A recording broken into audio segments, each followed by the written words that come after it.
नमस्कार दोस्तों, आज मैं आपको शिव भक्त ब्राह्मण की कहानी सुनाने जा रही हूँ। एक गांव में रामेश्वर नाम का एक आलसी ब्राह्मण अपनी पत्नी प्रेमा के साथ रहता था। रामेश्वर आलसी तो था ही, लेकिन वो भगवान शंकर का परम भक्त भी था। वो सुबह शाम भगवान की पूजा करता और भगवान शंकर का नाम जपता रहता था। रामेश्वर बस यही दो काम करता था। बाकी समय अपने आलस के कारण घर पे सोया रहता था। इसलिए रामेश्वर और उसकी पत्नी के बीच आए दिन अनबन होती रहती थी। एक दिन उसकी पत्नी उससे बोली, सुनते हो जी, आज खाना खाकर खेत चले जाओ। आज फसल काटनी है, और हाँ, खेत से आते हुए सरसों का साग भी लेते आना। घर में सब्जी बनाने को कुछ भी नहीं है। आते हुए भूल ना जाना, वरना आज खाना नहीं बनेगा। मैं पहले से बोले दे रही हूँ। पत्नी बोल ही रही थी कि रामेश्वर अपनी पत्नी की बात को अनसुना करके फिर से सोने चला जाता है। कैलाश में बैठी पार्वती शंकर से कहती हैं, भगवान, ये आपका कैसा भक्त है? ऐसा क्या कारण है कि ये आपकी भक्ति तो करता है पर कोई काम नहीं करता? आपको तो इसका मार्गदर्शन करना चाहिए। मैं सब देख रहा हूँ पार्वती। पिछले जन्म में यह एक आलसी गधा था जो एक शिव मंदिर के सामने आकर सोता रहता था। सोते सोते भी उसे मंदिर में भक्तों द्वारा किए गए मंत्रों का उच्चारण सुनाई देता था और सावन मास में उसकी मृत्यु हो गई। इसी कारण इस जन्म में यह मनुष्य के रूप में जन्मा तो है, पर इसका आलसी स्वभाव नहीं गया। सही समय आने दो, मैं इसे उचित शिक्षा दूंगा। अरे, तुम वापस सो गए? उठो जल्दी, आज फसल काटने जाना है। खेत में फसल बहुत बड़ी हो चुकी है। अगर आज फसल को नहीं काटा तो उसे जानवर चर जाएंगे, नहीं तो कोई चुरा लेगा। मेरी बात सुन भी रहे हो? हे भोलेनाथ, ना जाने इनका आलस कब खत्म होगा। प्रेमा बोलती जा रही थी, मगर रामेश्वर को कोई फर्क नहीं पड़ रहा था। वो चुपचाप बिस्तर पे लेटा हुआ था। रामेश्वर को कुछ ना बोलता देख प्रेमा रसोई घर में जाती है और वहां से एक बाल्टी पानी लाकर रामेश्वर पर डाल देती है और वह भीग जाता है। यह देखकर रामेश्वर बहुत गुस्सा होता है और दोनों के बीच बहस शुरू हो जाती है। फिर रामेश्वर गुस्से में घर से निकलकर शिव मंदिर की ओर चला जाता है। मंदिर जाकर वह शंकर जी से कहने लगता है, हे भोलेनाथ, अपनी पत्नी की रोज रोज की चिक चिक से मैं परेशान हो चुका हूँ। अगर मैंने आपकी भक्ति श्रद्धा पूर्वक की हो तो मुझे वरदान दीजिए। ऐसा बोलकर रामेश्वर जोर जोर से रोने लगता है।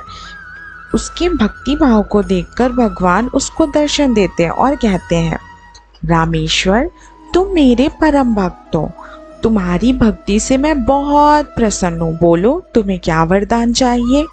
रामेश्वर भगवान शंकर को देखकर पहले हैरान रह जाता है, फिर शंकर जी को प्रणाम कर अपनी इच्छा प्रकट करता है। हे भगवान, मुझे एक ऐसी चीज दीजिए जो मेरी बात सुने, मेरा सारा काम कर दे। ठीक है, ये लो मेरा त्रिशूल। इस त्रिशूल को तुम जिस चीज पर रखोगे वह अपना काम खुद ही करने लग जाएगा और काम खत्म करने के बाद ही रुकेगा। लेकिन हाँ, अगर तुमने काम करते हुए किसी को मना किया तो यह त्रिशूल हमेशा हमेशा के लिए गायब होकर वापस मेरे पास आ जाएगा। भगवान शंकर अपना त्रिशूल रामेश्वर को दे देते हैं और वहां से चले जाते हैं। उस त्रिशूल को पाकर रामेश्वर बहुत खुश हो जाता है और मन ही मन सोचता है, अब से तो उसे कोई काम नहीं करना पड़ेगा। फिर वह त्रिशूल लेकर घर जाता है और अपनी पत्नी को शंकर भगवान के दिए हुए वरदान के बारे में बताता है।